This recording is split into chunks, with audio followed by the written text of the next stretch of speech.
สวัสดีครับผมวันนี้ก็มาสำรวจป่าภูหินเหล็กไฟคือเก่านะครับน้องวันนี้โอ้ยแดดสุดยอดขนาดเลยวันนี้วันสมัครคนรวยวันนี้วันที่16 กันยา2568นะครับเนาะแดดร้อนขนาดเบื้องชมบรรยากาศมาหาแมงคาบน้ำวันนี้ผมเป็นผู้บันทึกข้อมูลด้านสัตว์ยังที่มีในพื้นที่ป่าภูหินเหล็กไฟนะครับเนาะก็เดินหาไปเรื่อยๆนะครับฤดูกาลนี้กันแม่งคาบเพิ่นว่าหรือว่าแมลงทับปีกสีเขียวๆบานเฮานะครับอู้แดดทีมงานกันยางไปทั้งหนานะเบิ่งนะครับเห็นอยู่บ่แม่งคาบเห็นอยู่บ่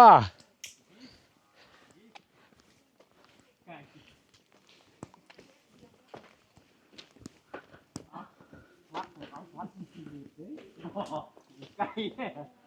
แล้วมาบอกว่าตายเสาคนไทยเก่าเฮ็ดเอาใหม่ดีเลยบ้าตายแล้วบ้าดอกเพิ่นก็เสียวยังเห็ดยังเห็ดไข่อยู่บ่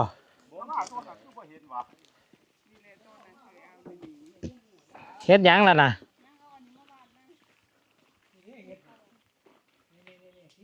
มาขึ้นก่อนก็ปล่อยอยู่เลยเนาะ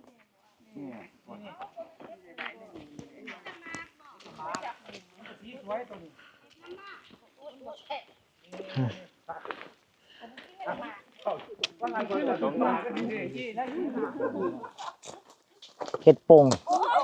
แบบงามเลยอ่ะ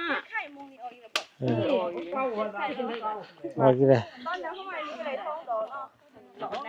เงินตัวลายเฮ็ดไข่ออกอันนี้น่ะข้างล่าง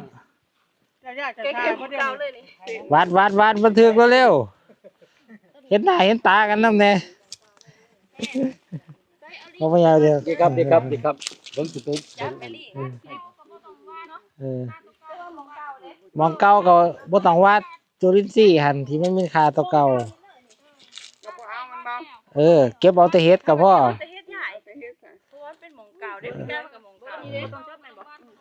ก็ต้องจดไปเก็บเอาแต่เห็ดแล้วก็ย่างต่อ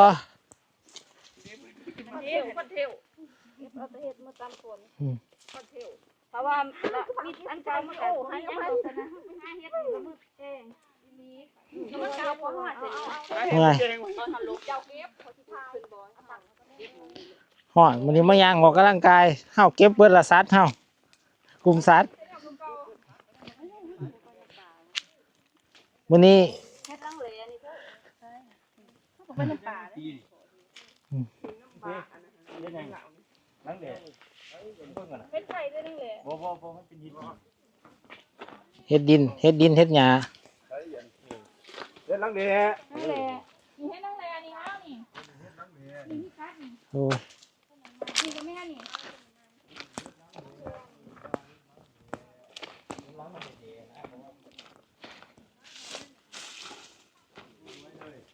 นี่นะครับหมุดที่10เพิ่นว่าปักไว้ดีครบแล้ว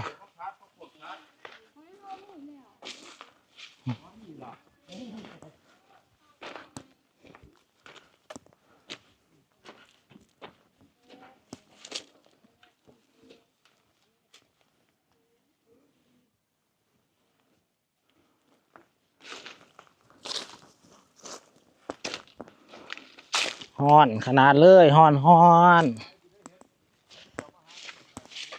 นี่นะครับทางยางไปเรื่อยๆเราไปน้ำคลองนี่แหละ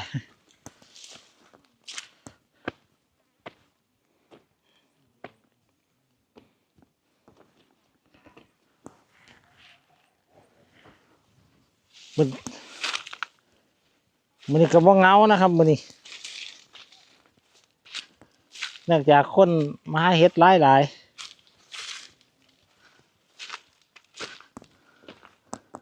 โอ้ยนั่งก็เมื่อยเอาเดี๋ยวจังชมอีกคลิปมาครับนั่งเศร้าเมื่อยก่อน